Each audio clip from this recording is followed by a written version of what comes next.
আসসালামু আলাইকুম। কেমন আছেন সবাই? আলহামদুলিল্লাহ আমরা কিন্তু ভালো আছি। তো প্রতিদিন তো দেখাই যে রুটি বানাই, তো আজকে রুটি না, আজকে একটা ভিন্ন কিছু করব সেই দিয়ে দেখাইতেছি। তো প্রথমে কিন্তু আমি আর কি আটা নিয়ে নিছি, সাথে কিন্তু একটা ডিম ভেঙে দিছি আর পরিমাণ মতো লবণ দিছি। তো মেয়েরা খেয়ে যেহেতু স্কুলে যাবে, তো খাবারটা একটু আর কি হেলদি হইলো, সকালের নাস্তাও হইলো। তো এরকম করে বানালে কিন্তু মনে করেন যে যে পরোটার মতো একবারে ফুলকো হয়, নরম হয়, আর কি খুবই ভালো লাগে খাইতে। তো আমি কিন্তু এরকম করে সকালের নাস্তাটা রেডি করে নিলাম। তো আজকে ছোট্ট একটা ব্লগ নিয়ে আসছি। তো যারা যারা আমার ভিডিওটি দেখতেছেন প্লিজ লাইক দিয়ে পুরো ভিডিওটি কন্টিনিউ করবেন। আর যারা আমার চ্যানেলটা সাবস্ক্রাইব করে নিয়েছেন তাদেরকে অসংখ্য ধন্যবাদ। আর যারা নতুন চাইলে আমার চ্যানেলটি ভিজিট করে দেখতে পারেন। যদি আপনাদের কাছে এরকম লাইফস্টাইল ব্লগ ভালো লাগে, আমার চ্যানেলটা সাবস্ক্রাইব করে আমার পাশে থেকে যেতে পারেন। নোটিফিকেশন অন করে রাখবেন যাতে ভিডিও ছাড়ার সাথে সাথে আপনাদের কাছে পৌঁছে যায় এবং মূল্যবান সময় বের করে দেখে নিতে পারেন।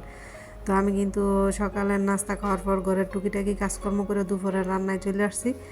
তো মাছ ভাজার পর যেই তেল ছিল ওইটাতেই কিন্তু আমি বেগুন আর আলু ভালোভাবে ভাজিয়ে নিলাম। এখন তরকারি বসাবো আর কি।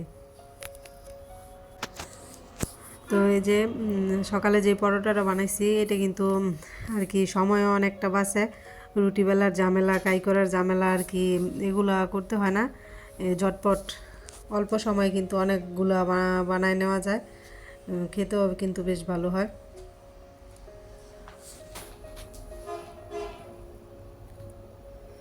তো আমার কিন্তু মশলাটা কষানো হয়ে গেছে। তো এদিক দিয়ে ভাজিয়ে রাখা আলু আর বেগুন দিয়ে দিলাম। তো ভালোভাবে কষাবো আর কি, অল্প একটু পানি দিয়ে তারপর ভালোভাবে কষিয়ে নিব।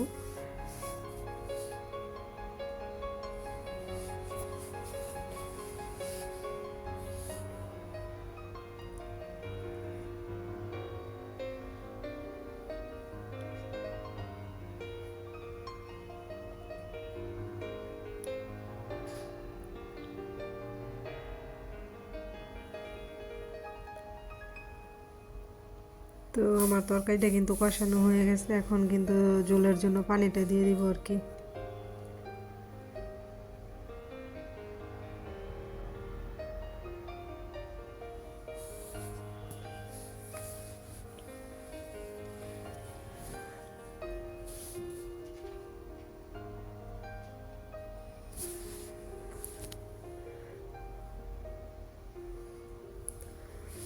তো এই তো রান্নাটা কিন্তু হয়ে গেছে, এখন কিন্তু আমি ভাজি বসাইতেছি, পাতাকপি ভাজি।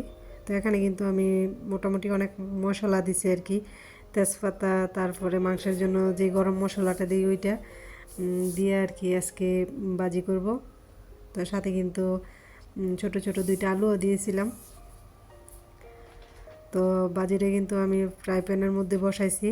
পরে আমার ছেলে শিশি করে দিছে, মেয়ে ডাকতেছে, আসছি এদিক দিয়ে আর কি কাপড় বদলানোর জন্য। তো যাইয়া দেখি একবারে নিচে দা পুড়ে গেছে।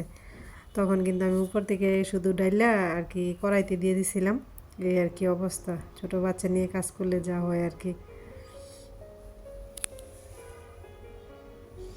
তো অনেকটাই পুড়ে গেছিলো, সেজন্য ডাইলা দিতে হয়েছে, নয়তো পুরা গন্ধে আবার খাওয়া যেত না। আল্লাহ হাফেজ, সবাই ভালো থাকবেন।